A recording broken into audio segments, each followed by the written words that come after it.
Thank you for listening to the Distinguished Physical Education Podcast. We're back with another great episode geared towards starting the school year off right. My guest today is Courtney Lukasavitz. Courtney was named the 2025 Shape America Middle School Physical Education Teacher of the Year. She is entering her 17th year of teaching and third year at Indian Community School in Franklin, Wisconsin, where she teaches middle school health and physical education. She graduated from UW Whitewater and is a national board certified teacher. Courtney is passionate about facilitating a standards-based physical education program that shifts the traditional narrative of PE.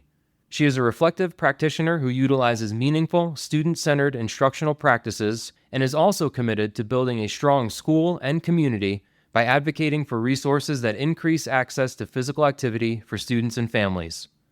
She is a mom to an 8- and 4-year-old, and her favorite ways to stay active include playing with her kids, biking, lifting weights, and playing sand volleyball.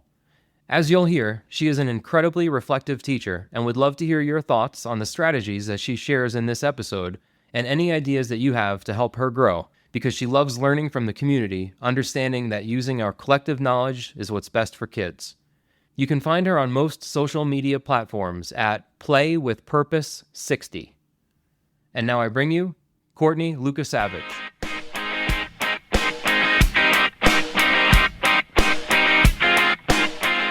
Hey, Courtney, welcome. Thank you for having me. Today, we're going to be talking about what it means to teach physical education with purpose through the culture that teachers create in their gyms. Your approach really highlights how to make students feel like they truly belong and that PE is relevant and meaningful for everyone.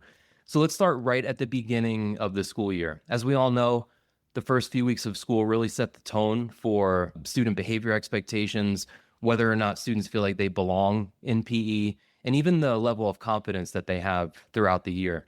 What are some things that you intentionally do at the start of the year to build a classroom culture where students feel safe to be themselves and ready to learn? Well, prior to students arriving, I reflect on what is going well, what I should continue doing, and what I should stop doing. And for anyone listening to this podcast, you are already doing that, which is learning and seeking out various methods. And I can tell you that I really don't have it all figured out. As soon as I think I have something done well, things change.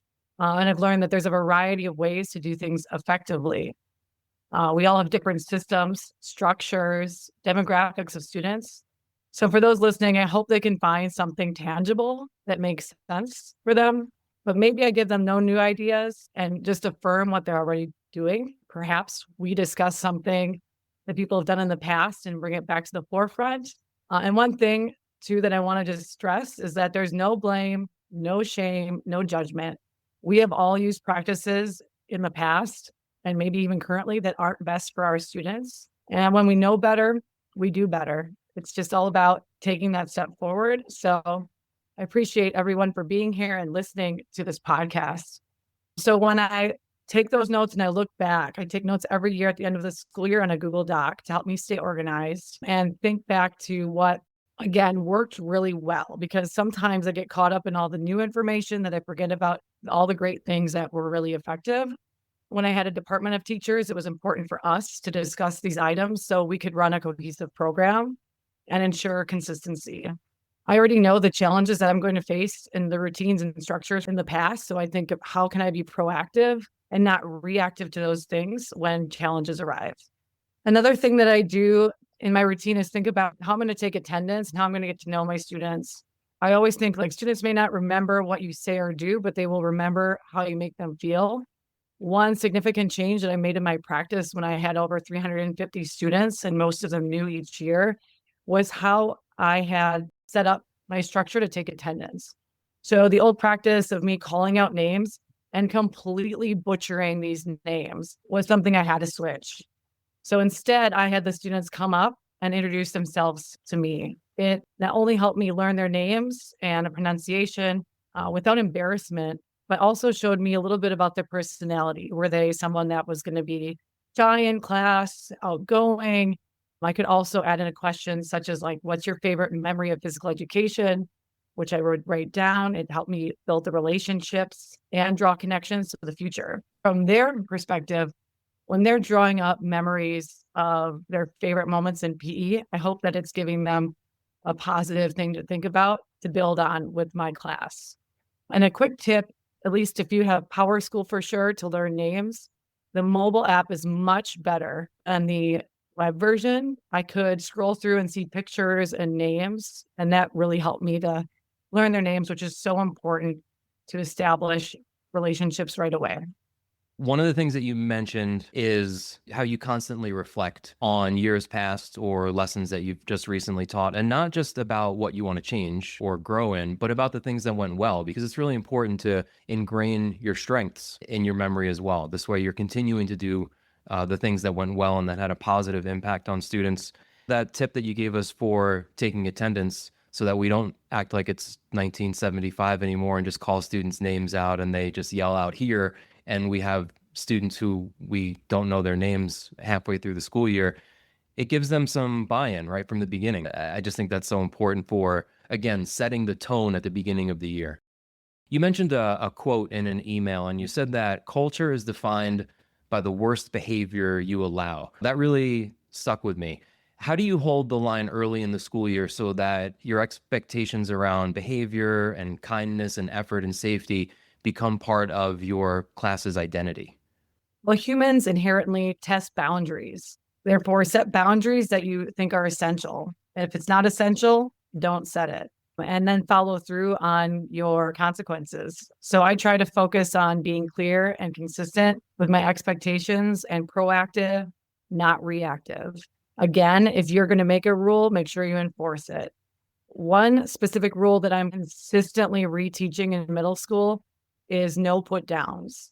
It doesn't matter who said it, who you said it to, what specifically you said, or why you said it. There's just no space for that in my class. So one expectation is encouraging words only. Do put downs still happen in my class? Yes. So the next step I have to do is follow through on my consequences. And I want to thoroughly stress that a system is vital to having effective classroom management. Don't expect it to be on your administration team because that changes and can be not super effective. My particular system is a verbal reminder and then a reflect and fix. And a reflect and fix is built off of the concept of love and logic. If you've ever read any of those educational books, the way that I use it is just a reflection sheet that I have hanging in the corners of my gym on clipboards attached by 3M hooks. And so when a student needs time to think about what they're doing as compared to what the expectations are, I just either point to the board or toward the clipboards or tell them reflect and fix. They walk over there, they complete the fix and reflect, which is a number of questions, which I think we'll have linked in the show notes. And then when I'm not doing direct instruction, the student can then find me once it's complete and we have a conversation about what they've filled out on the form. Now, often, especially in the beginning, or if I haven't previewed it well enough with the class, it's blank or it's like one word responses. So I might just say, looks like you have some more thinking to do. And they roll their eyes or sigh, but they go back and do it because that's their entrance ticket back into the activity. At first, it takes a little bit more time to implement, but then once the students get familiar with that process, it's either quicker getting them back into activity, meeting their expectations, or best yet, it doesn't happen at all. The response to that then often is just they're back in the game. But if it's perpetual, it's happening often, or it's severe, it might be like a contact home. And I will tell you, when you have a piece of paper that students have literally written down what they did, your contact home is so much easier for you. I have had parents, when I called home or contacted home, say, my son would never do that, or my daughter said it went a different way. When I either attach a picture of their reflect and fix or have the student there with me when we're contacting home, it is not a he said, she said argument. It is, this is the expectation. This is what they chose to do here. I'm asking for your help to discuss with your child how we can make better choices in class to keep us moving forward. And so that for me has worked. So I would just encourage, whether it's a reflect and fix system, or something else, you just have a manageable system that is clear and consistent.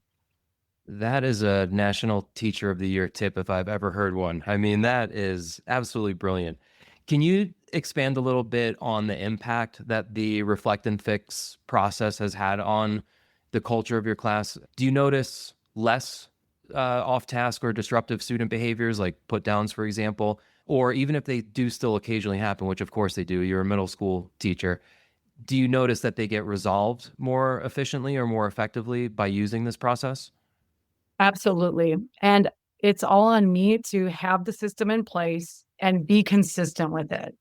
When I am not consistent, and this happens, I just want to keep going, right? I want to get into the activity. Like, I just want to, it's been such a great lesson. Why are you missing it? Why are you doing those types of things?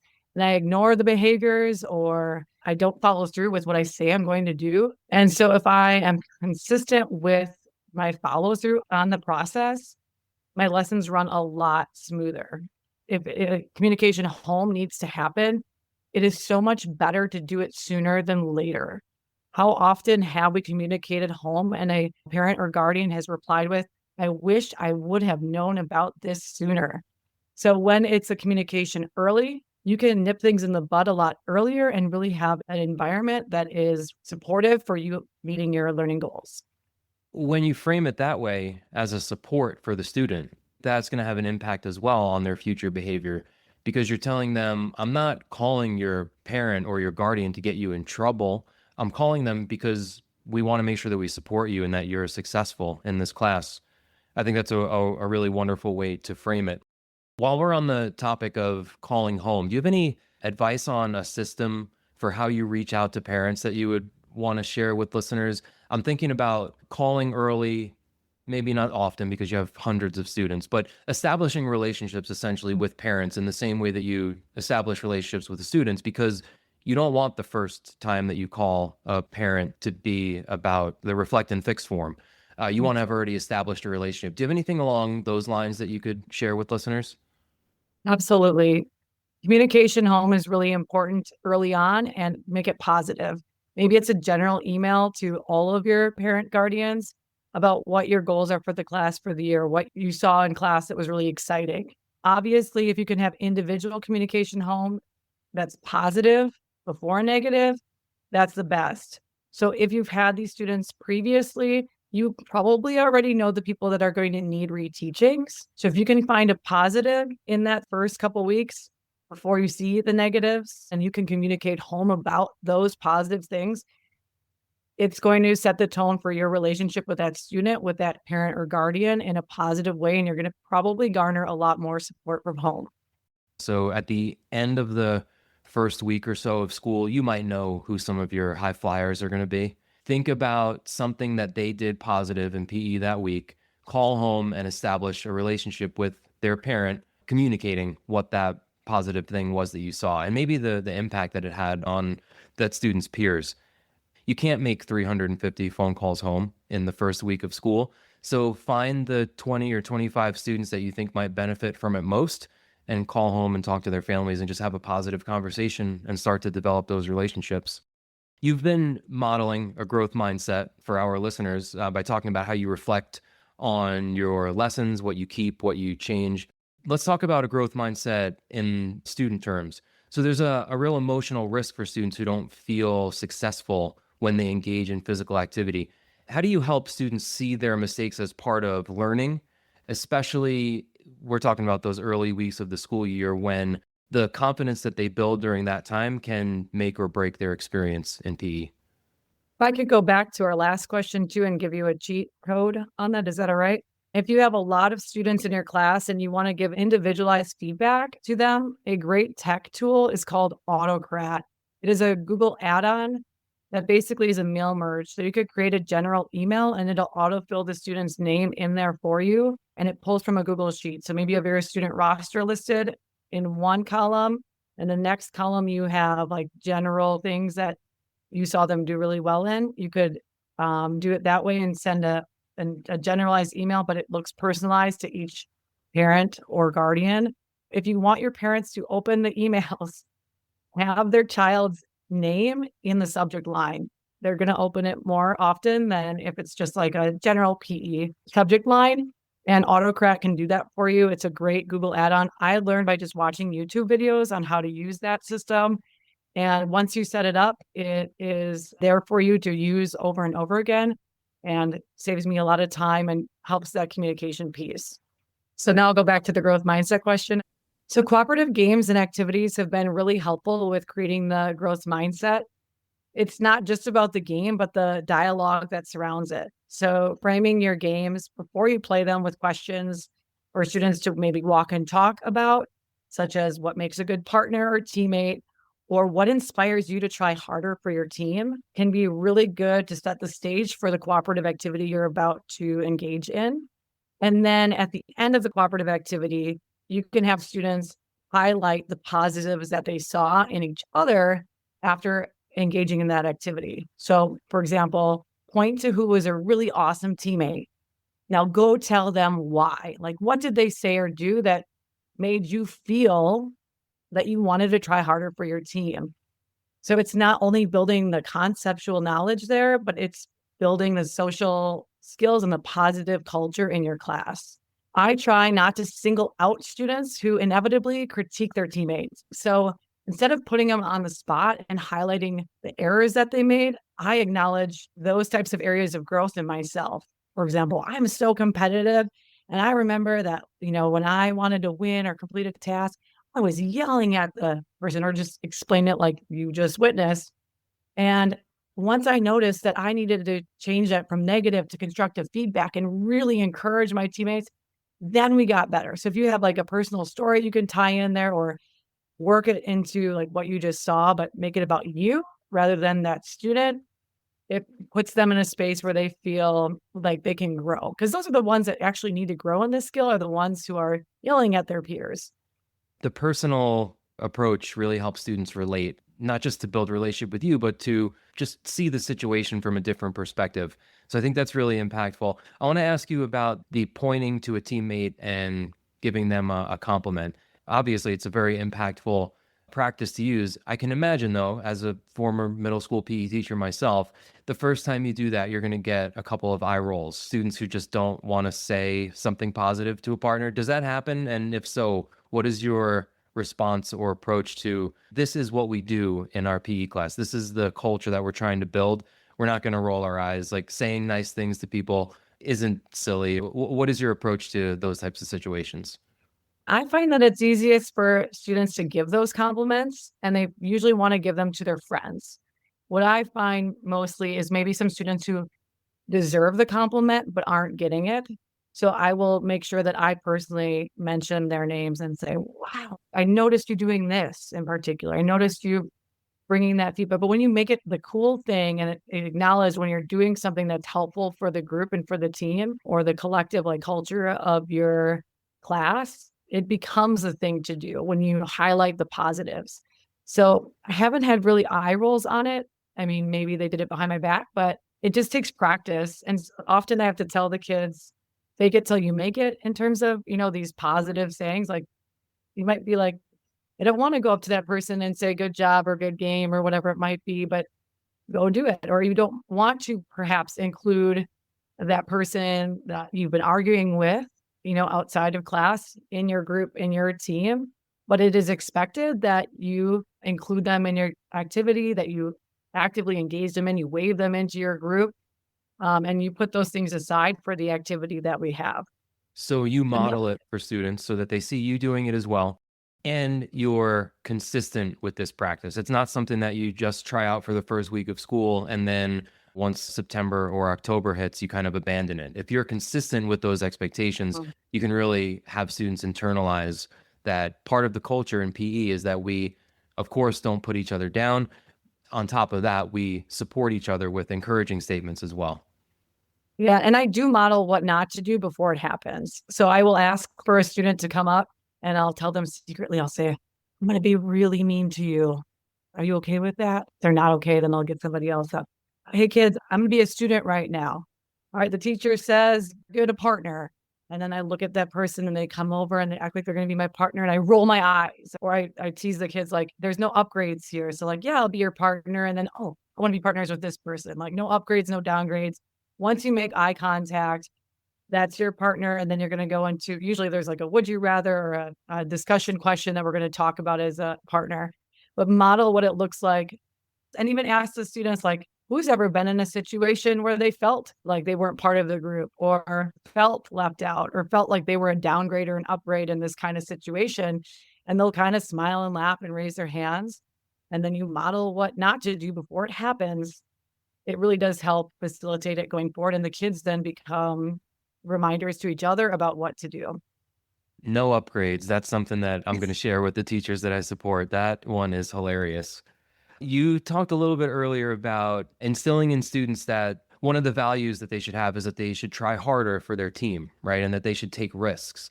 Can you walk us through a lesson or some sort of structure or system that you have that gets students to take risks without fear of being embarrassed or singled out? I know that those are huge factors, especially at the middle school level. What kind of responses do you have to those types of situations?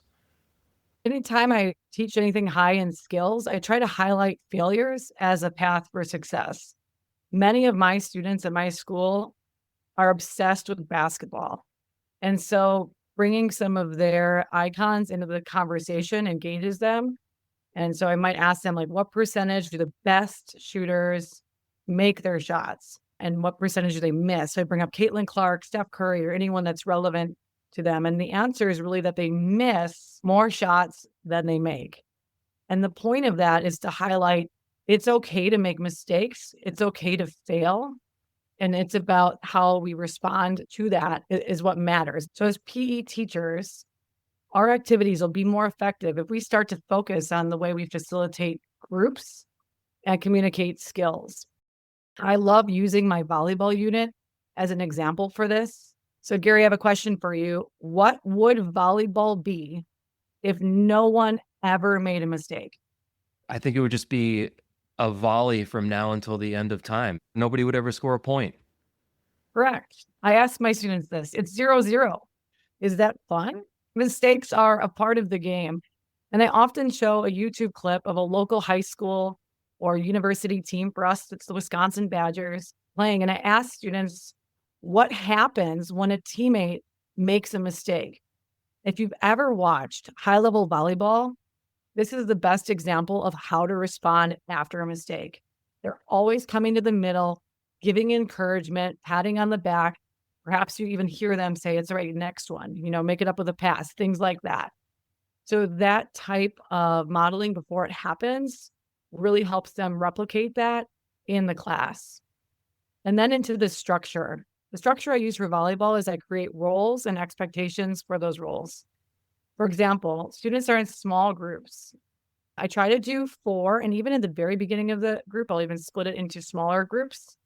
So in these small groups, everyone has a responsibility to communicate and a checkpoint directly from the rubric that they communicate with their classmates during gameplay and provide feedback, perhaps during a timeout.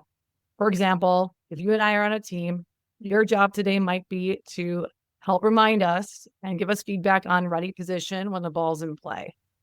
So before the ball comes over, you're saying ready position, and everybody then gets in ready position.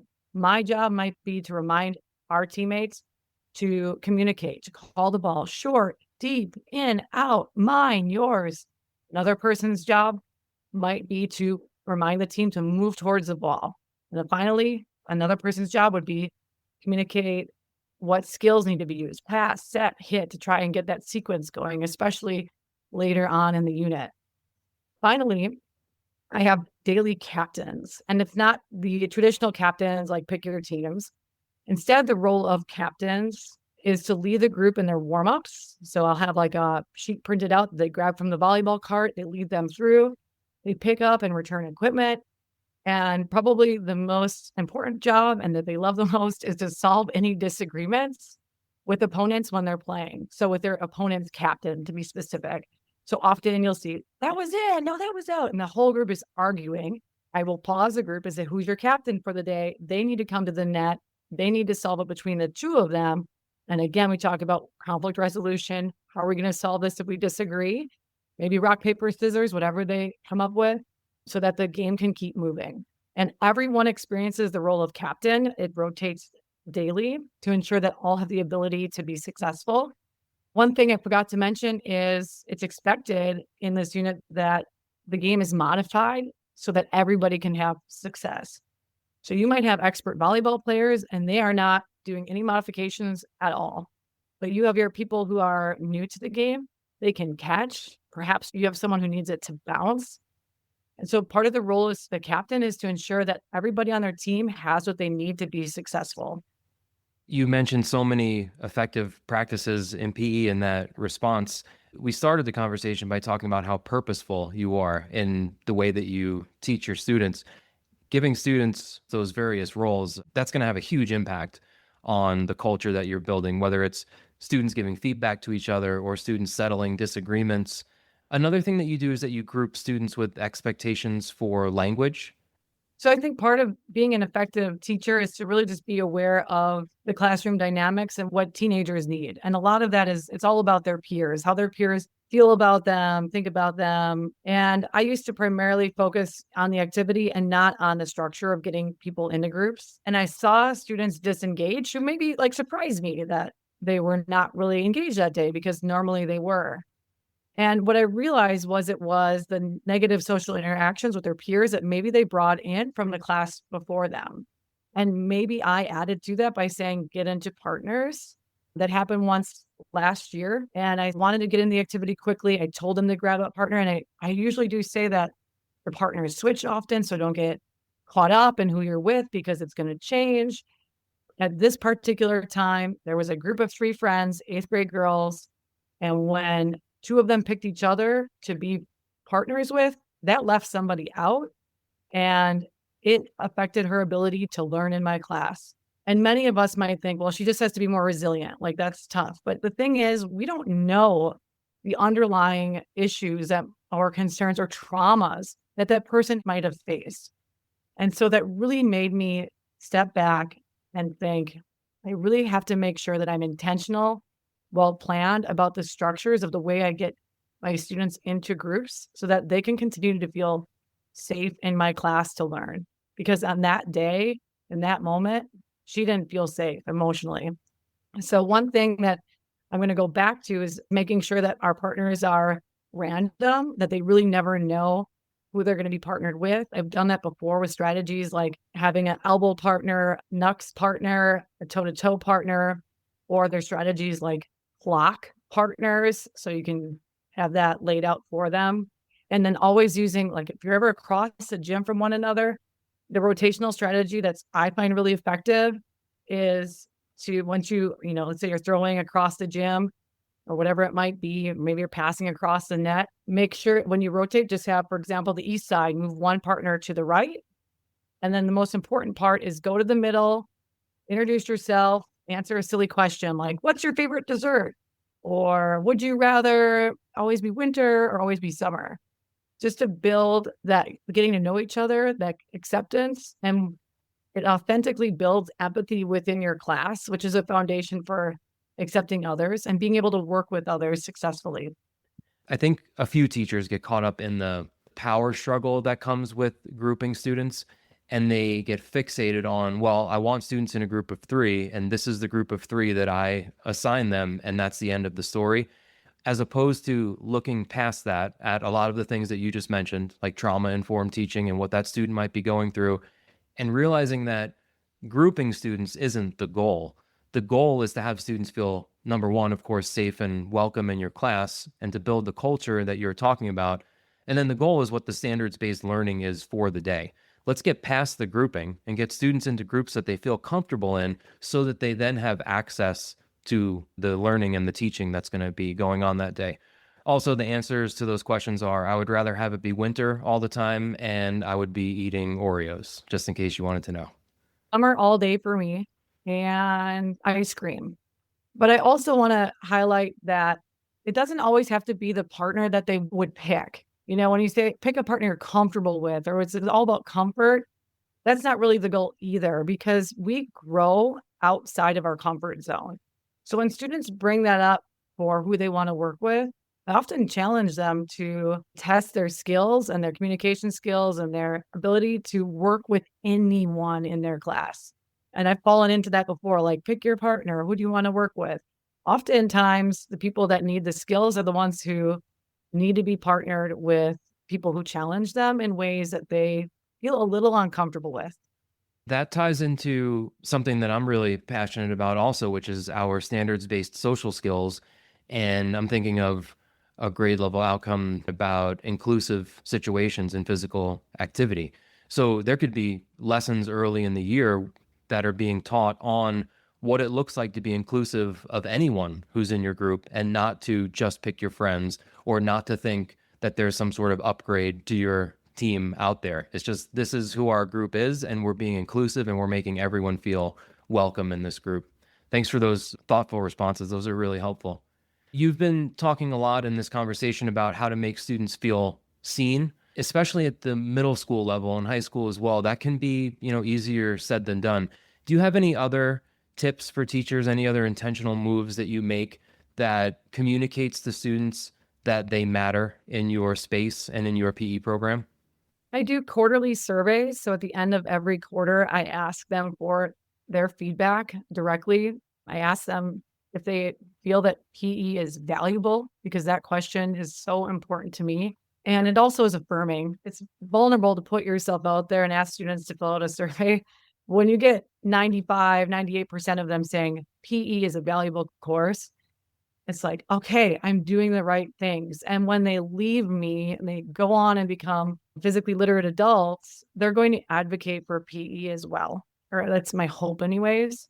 But I also ask them specifics like, does your teacher make you feel included? Do you feel included by your peers? And the ones who say, for example, I am not making them feel included, of course, I want them to know that I care about them. And if they're getting the vibe that it's not the case for me, then I'm clearly doing something on my end that's not being received well. So those quarterly surveys are very crucial to my teaching. It was difficult for me to do it first, just to be vulnerable, but I feel like it's probably the most important part of my practice going forward. And it does inform my practice. I tell the students every year is so different. And it's because I've changed because of your feedback. I heard a great teacher once quote, I want to teach 30 years, but I never want to teach the same thing 30 years in a row. And I thought, that's amazing. When kids see their change or their suggestion being implemented in the class, that makes them feel like they matter. I remind the students this is their class. And so if things aren't going well, they're not really enjoying the way I'm structuring things or the activities, it's malleable. We can change it. I just need that feedback. I need solutions. I also try to ensure that student feedback to one another is helpful and not hurtful.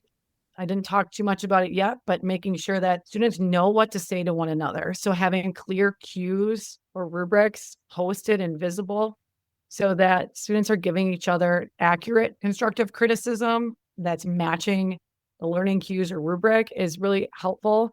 Is when I just tell students to give each other feedback, it's all over the board and probably not accurate. But when I give them the specific things that they're looking for or to say, such as something simple like step in opposition when throwing, they can follow that. And when they're engaged in that process and they're the ones providing feedback, they're taking ownership of their learning. They feel important to the class. They feel important to one another, which is really what matters at that age, at middle school age. When I'm talking about assessments, I really make it clear that all my students can get to a 4, which is the top of our grading scales, regardless of their experience. And I make sure they understand that it's clear that these are the steps to get there. So here's the rubric. Here's how you get there. Can you play basketball in class and never make a shot and still get a 4? According to the rubric, according to the standards, yes. Here are the things you need to know to do that. Before every single unit, I connect it back to building knowledge, confidence, and skills for a lifetime. So perhaps they were starting a hockey unit and they're like, I'm never going to play hockey in my future. I might bring up my coworker who didn't start playing hockey until she was 45 years old. You never know when you're going to use it. Or the transfer skills that you can get from learning hockey and transfer that into soccer or transfer that into lacrosse or transfer it into something else that matters to you. So trying to find that like personal connection to them in every single unit where they can see what they're getting out of it really helps them relate to the content at hand. And the final thing to make sure every student is feeling seen is I try to send out positive postcards or emails, and I try to track it so that I communicate to everybody in that calendar year. That's something I'm still working on getting better at, but I'm definitely going to now, use that autocrat to make sure that I hit everybody maybe more than one time in terms of those positive reinforcements, because that really does build up that community and support for your program. I want to go back to the quarterly surveys that you mentioned. What are some of the most common responses that you've gotten on that survey that you've then modified your practice based off of? I get one all the time that I'm still working on getting better at, and that's you talk too much. So I really am working on making sure I'm concise, getting them into instant activities as quickly as possible, and making sure that I'm maximizing like their playtime. I have time myself, and it's not that long, but I have to just work on making sure I'm maybe improving my hooks or improving like the way I'm engaging them at the start of class to ensure that they don't feel that way about class. But honestly, it's so positive. You get in the middle of the year and you are just drained and you're like, am I even in the right career? Am I doing the right things? And the kids are just so supportive. Sometimes they acknowledge things that I don't even realize I'm doing in a positive way. It's not only nice to hear, but it's nice to be affirmed that that was the right move, even when maybe one or two kids in your class really didn't like it. It gives the opportunity for your students who are really often quiet to have a voice. And that's who I get probably the most feedback from, because you're always hearing feedback from the loudest kids in the room, right? The squeaky wheel is always getting the grease. So here, I'm actually getting a better pulse for my class. Mine does not take students more than 5 minutes to complete, and we're right into activity after that. It doesn't have to be long, but it can be really effective in changing your practice. It's really powerful to hear not just the things that students might want you to modify in your class, but also the things that are affirming that you've been working so hard at that students are recognizing. And all teachers could use that type of encouragement, especially during some of those months that you mentioned, like October, November, or even March, or some of the other January, ones. February, like every month, really, right? But yeah, Basically every it's month. helpful. Mhm. Yeah. The other follow-up question that I wanted to ask you was, you mentioned that students could still receive a 4 even if they weren't able to physically demonstrate a basketball shot. I think that was the example that you gave. And I'd love to hear a little bit more about that. I know that we're talking mostly about learning environment and culture today, but to have such a brilliant PE teacher like yourself and not ask you some questions about like the instructional side of things, I think would be a misstep on my part. So if we could take just a brief detour, could you describe a little bit more about that rubric and in particular how students demonstrate their knowledge of the standard that you are assessing them on? How can a student achieve the highest mark, a 4, without demonstrating the physical skill with consistency or proficiency? Well, when you look at the standards in middle school in particular, it is more about the application of, especially for in standard 2, the application of the knowledge and tactics. So when I bring back volleyball as an example, what would happen if I assessed a student purely on if they got their serve only like over the net in that one attempt? Or in basketball, and this scenario has happened, not by me, but I will not say the name. I put a kid at the free throw line, have them take 10 free throws and put the score in. So they make 7 out of 10 free throws and they're at a 70% or a D. That doesn't match what they're actually showing.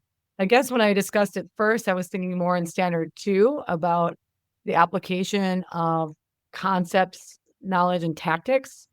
And you look specifically at the standards and you see how it's laid out. So if I go back to my volleyball examples, those 4 things: ready position, moving to the ball, holding the ball, and attempting to use those skills. So pass, set, hit.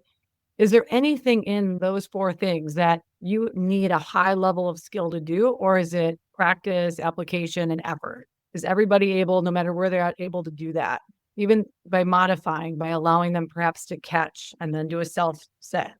That's what I mean for a 4. In terms of standard 1, the skill application, I'd have to look specifically into the middle school standards to look at what it's listed for proficiency, but those I think are pretty laid out in the progressions.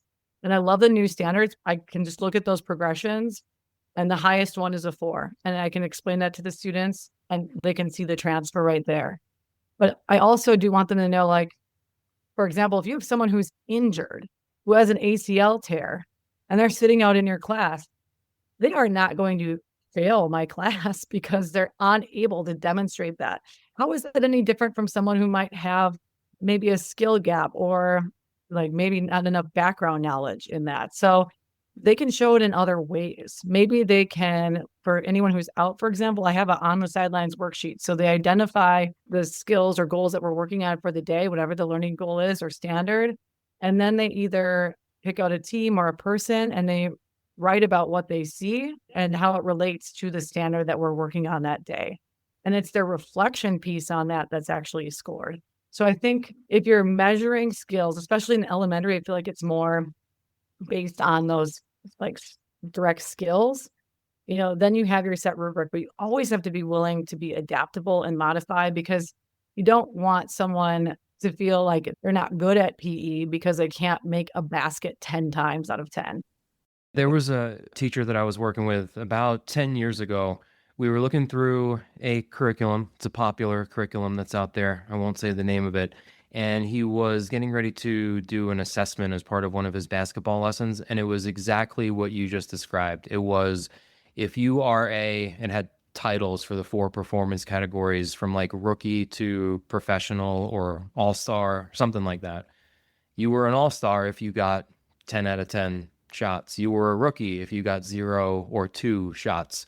And, we had a great conversation about how you should assess students and the feedback that you should give them based on those assessments. And that it's more about progress towards those objectives, not that students have to be consistent necessarily at any one particular skill, but that they made some progress towards them. And then the other half of that is something that I talk about quite a bit because it's a requirement here in Denver, which is that students have to be able to articulate their learning as well. And you mentioned that in the example of the student who might be injured. We get pretty specific with it here in that it needs to be in every one of our teachers' objectives. Are students also going to be describing a physical skill or comparing and contrasting the skill that they're learning today with a skill that they learned in the previous lesson?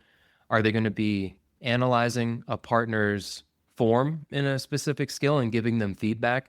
So we get pretty specific with that other part because, number one, all students are language learners. So that language is important and it's cross-curricular. And then it also gives all students in the class an opportunity to demonstrate their learning outside of that physical progress. So I think it really helps level the playing field in a way. Yeah, when I look at the standards, I'm pulling up some right now. A description I can strike with a mature overhand pattern in a modified net wall game. So there's not a description within that standard of I can hit the ball over 10 times out of 10. So the way I break that down, I try and keep things really simple. Since we're on a 4-point rubric, I try and break the skill down into 4 points so that the kids can check in at the beginning, middle, and end of class with 4 fingers. So we look for example, for that, I stepped in opposition. I had my guide hand extended, fingers pointed toward the ball. I hit the ball with my palm open and I followed through past my waist. So that's an example of how I would assess striking with a mature overhand pattern. So it's more about the process than it is about the actual product. And one of the things that you do in order to help your students experience success is to differentiate or modify that process. Correct. And I think that's the way the middle school standard strands are listed, is more about the process of it than the product.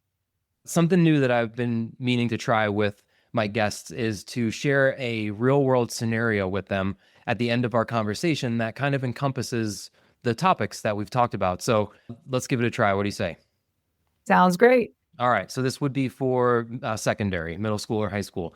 So you are running a small-sided game, something like modified soccer, where maybe the goals are larger and there's no goalies so that students can score a little bit easier.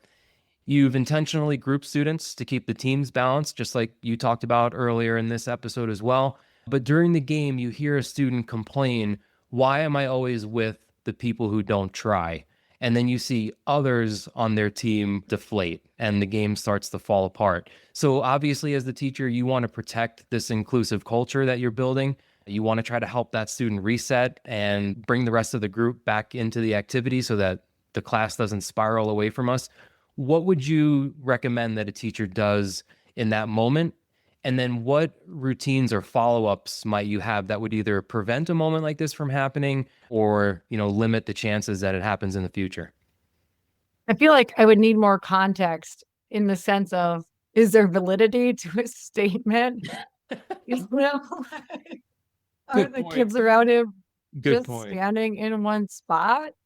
Are they trying? And his competitiveness interferes with his sportsmanship, one of my favorite work hard comments of all time. Regardless, it's a put down, so I would address it. So it might be like a verbal redirection from me. If his team is not trying, like just standing there stationary, not doing much, I would address his comment. We don't have put downs in class. What can you say that would motivate your team to put forth more effort? And see if that changes anything, or maybe give the group encouragement, see if that does anything. I feel like I would have to have them step out of the situation, do a reflect and fix, and then talk with the team. What's going on? Like, I see you standing around. Like, our expectations in class are what? Like, ask the kids, and they will tell me active, safe, kind, inclusive. Those are my three things. And so, are we being active? Are we meeting our one expectation? And they'd probably be like, no. Okay, well, how are you gonna do that? Like, well, I'm gonna give you another chance, because if they're not meeting the expectation of being active, they're also going to be doing a reflect and fix. But honestly, in those situations, sometimes the person that's saying those comments is the reason they're not trying, because there's been a lot of statements beforehand, like, that are negative that I didn't hear. When you do small-sided games, they're great, but there's a lot that you don't catch as a facilitator. And so you just have to ask the questions and be willing to hear the responses. Well, first of all, every middle school PE teacher has a great impression of middle school students' voices. So thank you for sharing that with us. That was a great impression. What I hear you saying is that the first thing you're going to do is remind students of one of the expectations, which is no put downs. The second thing is that you would try to get them to motivate their peers and remind them of what the goals are for the class. The third thing that I think I would just layer on top of that is something that you talked quite a bit about in this conversation, which is modifying or extending activities. Those students might not be participating because the game could be too difficult for them, or it could be too easy and maybe it's boring. So I think getting to the root cause, the answer to that question, why are you not participating and what modifications might we be able to make to this game in order to make it more engaging? I think when you combine those 3 or 4 things that you and I came up with, we might have a pretty effective solution to this problem. Yeah, and a lot of things are trial and error, right? It's about getting to know your students and what they need and then adapting it to that. But honestly, if you're in that situation ever, it's okay. Like, we've all been there. I'm going to be there next year. I know it. And the best way to figure out why it failed is to ask the kids what our expectations are, what are our learning goals, because it's not that you want it to be rhetorical. You want it to be going on in their head. Like, this is what I need to do. This is what's expected out of me. And so that they can meet that or match it. And then, what do you need? I ask the kids, what do you need to meet these goals? And sometimes it's like, I just got to try harder. But sometimes it's like, I can't be on the team with that person because they just did this to me in class, or they just posted like something super negative about me in social media, and that's completely outside of my class. And those are things that are within my control to tailor that within class. Because sometimes it does take mixing up the teams or taking that one competitive student and putting them in maybe a more competitive environment too. We didn't really even talk about how a small-sided games you could maybe tailor to, these are going to be your people who are playing this small-sided game who have experience in soccer, or they feel really competitive. And then this is going to be your field, or that is going to be maybe more your learners. Because if you divide things up that way, you're going to probably see some more engagement happening right away. I would guess in the situation that person was saying, why I'm always with people who don't try, maybe what they're communicating is his skill set, honestly, is too high for the group that he's with, and he's not engaged because he's bored. I think we solved this one, and I think differentiation is a big part of the solution. All right, so as we start to wrap up, if someone's listening right now and planning their first few weeks of PE class, what's one mindset and one strategy that you'd recommend they focus on to start the year strong, especially if they want their class to feel different this year? I would say just remember that you matter. You're here listening to this podcast because you care a lot about your students. Showing up every day, being your best self is really important. So make sure you take care of yourself and your family because that's essential for you to be able to show up for your own students. In terms of the class itself, establish structures and routines and plan what you would do to follow through with maintaining your expectations for class. What will happen when students test the limits? Your response to that sets the stage for the culture for your year. Also, one thing I needed to learn early on is that behaviors are not personal. It's not about me. Humans are wired to test the limits, and teens are hardwired to really test your patience and your response. So, how you respond is everything. Also, I forget that every single year I have to revisit expectations every quarter or after every long break. It always comes as a surprise to me, but build that into your planning. After spring break, after winter break, possibly at the start of every quarter, take 5 to 10 minutes of class, revisit. Here are the expectations for going to the bathroom, for getting a drink, for transitions. Put it in as part of your plan, and then it's not so stressful when it shows up. I would say to have an organizational plan to get students into group sport activities is another point. And then just structure of your lesson. If you don't already have a hook in the beginning of your class, add it in, check for understanding throughout, and have a closure built in, maybe to help kids reset, check for understanding, and set the tone for the next class. I loved your podcast before where you talked about a mindful minute. That way they're ready to go to their next class reset. And then final thing, give yourself grace and try to find ways to laugh every day because we do have the best job in the world. Yeah, having a little bit of levity with even the most challenging of situations is really important. I just want to highlight one or two things that you mentioned. You talked about teachers planning for their routines and expectations. I feel like the majority of lesson planning goes into activities and instruction, what standard you're going to teach, what your objectives might be. And teachers have all those things planned out. And then the students show up at the door and they're like, how do I want kids to go into the gym again? Just very simple transitions like that. So I really appreciate you emphasizing that planning for behavioral expectations, things like transitioning into the gym, getting equipment, finding groups. Those things are just as important as the activities that you plan. I just want to say thank you. You know, what an honor it is to have a National Teacher of the Year speaking to this audience and sharing all of your expertise. So your students and your school and your community are so lucky to have you. And I really appreciate your time today. Thank you so much for having me.